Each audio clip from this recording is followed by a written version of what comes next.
Romeo Elvis est un peu trop chaud, va-t-il se prendre un retour de flamme? Bonjour à tous les amis, aujourd'hui on va faire un type de vidéo que j'ai pas l'habitude de faire, on va réagir à l'actualité. On va réagir au fait que Romeo Elvis, un rappeur, se soit fait accuser d'agression sexuelle. Je vous fais une petite mise en contexte rapide. Je vous livrerai également mes hypothèses concernant le consentement féminin et pourquoi c'est une situation qui peut être assez complexe. Et enfin, je vous donnerai des conseils concrets pour ne pas basculer dans l'agression sexuelle, pour toujours respecter le consentement féminin. Pour la mise en contexte, donc on a Angèle, c'est la chanteuse qui a chanté Balance ton quoi, qui lutte beaucoup contre les discriminations faites aux femmes, contre les agressions sexuelles faites aux femmes. Elle a réagi il y a quelques jours et elle a dit que dans ce cas de figure, la présomption d'innocence ne servait à rien, puisque notre société ne respectait pas la loi et que c'était une société patriarcale. Ça a pas loupé, 24 heures après, il y a une femme qui a dénoncé des agressions sexuelles de Romeo Elvis sur sa personne. Bon, jusque-là, on pouvait encore se dire peut-être que c'est un fake, peut-être que c'est un troll qui a voulu s'amuser par rapport aux propos de la sœur de Romeo Elvis. Mais Romeo Elvis a fait un post où il dit voilà qu'il a agi comme un con, qu'il a pas su bien gérer ses mains, qu'il a regretté ses actions, mais à culpa quoi, en gros. Voilà, la présentation du contexte pour moi s'arrête ici, je n'en sais pas plus, je ne suis ni juge ni procureur de toute manière, je préfère passer sur un sujet que je maîtrise un peu mieux, la psychologie. Avant de vous parler du consentement féminin, je vais vous livrer une petite anecdote personnelle qui m'est arrivée lorsque j'étais au collège. J'avais 13 ans, j'étais amoureux d'une fille de 13 ans, de mon âge, et on parlait par MSN, et je lui avais demandé par MSN si elle voulait sortir avec moi. Alors elle avait rigolé, elle m'avait dit mais non, ces choses-là ça se demande pas, ça se fait naturellement, etc. Bon, je me décourage pas, je continue dans la vraie vie, je rigole un peu avec elle, je continue aussi un peu sur MSN, et un mois plus tard, je lui redemande, ça marche, elle accepte. Le lundi, le soir, quand on sort des cours, je me rapproche d'elle, et puis on commence à discuter, et au moment de se dire au revoir, je lui demande, est-ce que je peux t'embrasser? Et elle rigole, elle me dit, mais tu sais, tu n'as pas besoin de me demander l'autorisation à chaque fois. Et ça a été très dur pour moi à ce moment-là, de me détacher de ce réflexe de demander l'autorisation avant de faire un geste physique vers la fille. Ça a été très dur. Et c'est marrant parce que elle avait 13 ans, je sais pas où elle avait appris ce genre de choses, mais elle semblait beaucoup plus au courant que moi. Et tout ça pour dire que je pense qu'il y a beaucoup d'hommes et de garçons qui aimeraient beaucoup que les choses se fassent de manière un peu plus explicite. Je pense qu'il y a beaucoup d'hommes qui aimeraient qu'on puisse demander l'autorisation à chaque fois avant d'embrasser la fille et qu'on puisse demander à la fille, si c'est possible, de coucher avec elle. Parce que ça permettrait d'éviter beaucoup de problèmes, comme par exemple justement les agressions sexuelles, mais aussi, faut le reconnaître, de l'anxiété, parce que soyons sincères, il y a toujours une forme d'anxiété lorsqu'on tend ses lèvres vers la fille, les premiers pas. Il peut y avoir un rejet, il peut y avoir un non, il peut y avoir une joue tendue, il peut y avoir un malaise, il peut y avoir plein de choses qui font que pour celui qui fait le premier pas, c'est un peu difficile. Et la question qu'on peut se poser, c'est pourquoi est-ce que en général les filles ne sont pas attirées par un homme qui demande l'autorisation. Je dis bien en général parce que je sais qu'il y a des filles qui diront qu'elles aiment quand l'homme demande l'autorisation, très bien. Mais en général, c'est plutôt l'inverse. Et d'ailleurs, donnez-nous votre avis en commentaire. Je pense que ça aidera tout le monde. Pourquoi toute cette ambiguïté? Pourquoi est-ce que c'est pas plus clair? On dit voilà, tu veux m'embrasser, oui, non, et ça marche. Pourquoi? Les femmes recherchent deux caractéristiques psychologiques chez les hommes, deux caractéristiques qui sont assez éloignées, voire même contradictoires. D'un côté, on a l'audace et de l'autre, on a l'empathie. La capacité à prendre des risques, la capacité de prise d'initiative, et d'une certaine manière, comme je vous dis, une certaine vigueur, quoi, une certaine virilité. Et ça, c'est pas moi qui l'invente, ça sort pas de mon trou de balle. Dans la littérature scientifique, le consensus montre bien que les femmes recherchent chez les hommes des indicateurs à la fois physiques et dans le comportement qui indiquent un certain niveau de testostérone. En psychologie, les chercheurs parlent d'indicateurs de fitness. De l'autre côté, on a l'empathie cognitive pour être plus précis, c'est-à-dire la capacité à se mettre à la place de l'autre, à voir le monde à travers les yeux de l'autre. L'empathie cognitive est cette fois utilisée par les femmes comme un indicateur implicite du niveau d'intelligence de la personne qu'elles ont en face d'elles.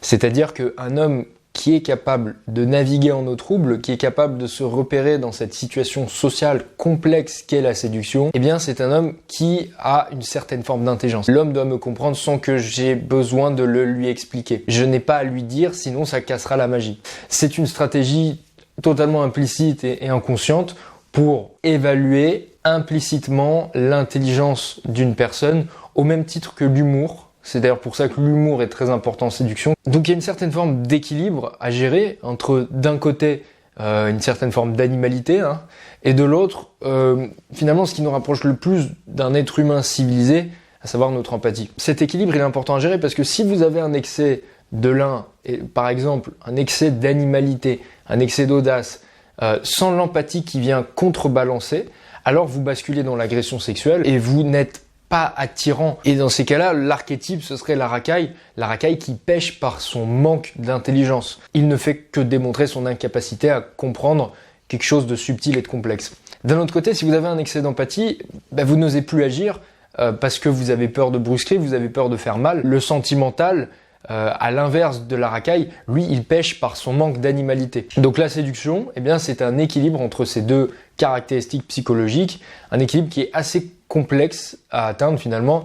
On verra peut-être dans d'autres vidéos qu'il y a aussi d'autres équilibres à gérer chez les filles, donc il n'y a pas que chez les garçons, mais on en reparlera une autre fois. Maintenant, on va revenir au sujet principal que sont les célébrités.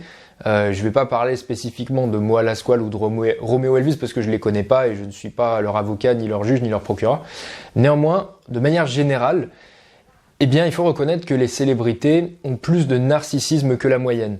Alors non seulement parce que lorsqu'on est narcissique, on a plus de probabilité d'atteindre des postes de pouvoir ou de devenir plus célèbre, mais inversement, la célébrité et le pouvoir rendent en moyenne les gens plus narcissiques. C'est une forme de boucle rétroactive si vous voulez. Je vous laisse imaginer, voire même mesurer le degré de narcissisme de vos Instagrammeuses préférées. Il vous suffit de regarder le nombre d'abonnés et de regarder le nombre de selfies. C'est-à-dire le nombre de posts où la photo est centrée sur la personne. Le problème du narcissisme, c'est que certes, il vous rend plus séduisant d'une part, puisqu'il y a plein d'études qui montrent que à niveau de physique, beauté, statut social, richesse égale, maintenu constant, les hommes les plus narcissiques sont aussi les plus séduisants aux yeux des femmes. Mais le problème, c'est qu'ils sont également les moins empathiques, on perd en empathie.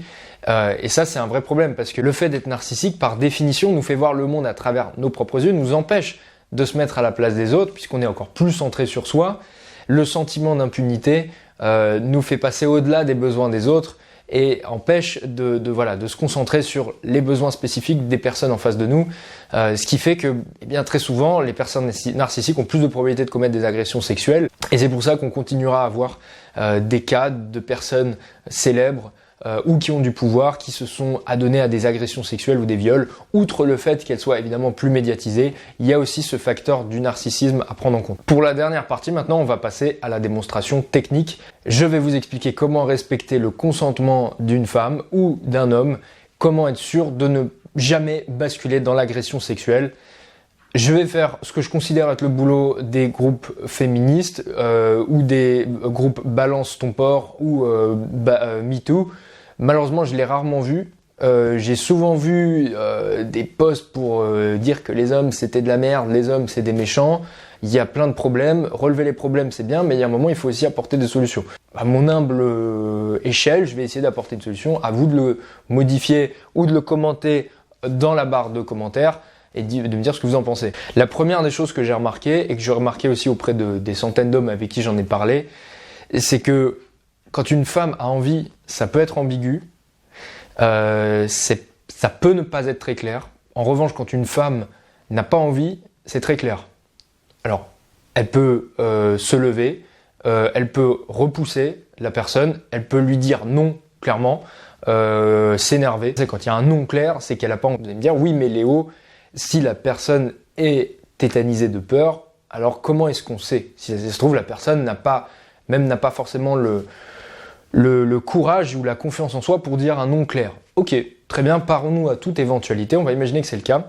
Dans ces cas-là, j'ai deux petites astuces. La première, c'est que déjà je laisse la porte ouverte, au sens propre comme figuré, toutes les portes sont ouvertes, la personne peut s'échapper à tout moment si elle le veut et je lui fais comprendre. Je conseillerais d'éviter d'être dans une position où la fille est contrainte physiquement, où c'est difficile pour elle même physiquement de s'échapper par rapport à moi. Ça c'est le premier point. Le deuxième point qui est le plus important, au moindre doute, dire à la fille, dis-moi oui si tu veux que j'arrête. Vous sentez peut-être que la fille n'ose pas vous dire stop, imaginons. Eh bien voilà, dites-moi oui si tu veux que j'arrête.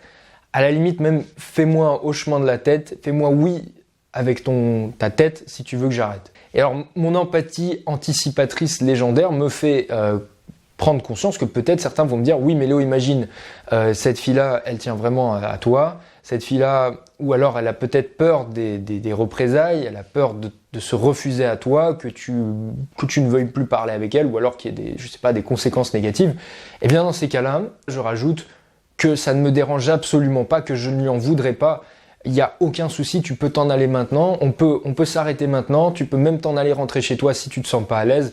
Je ne t'en voudrais pas, je ne t'en tiendrai pas rigueur. Ça remet pas en cause notre amitié, notre amour, que sais-je encore. Et je trouve ça même bien que tu veuilles qu'on prenne notre temps. Je respecte ça, je respecte ta décision, je trouve que c'est une bonne chose. Voilà, tout simplement. Non seulement ça va éviter d'être dans l'agression sexuelle, mais en plus ça va la détendre.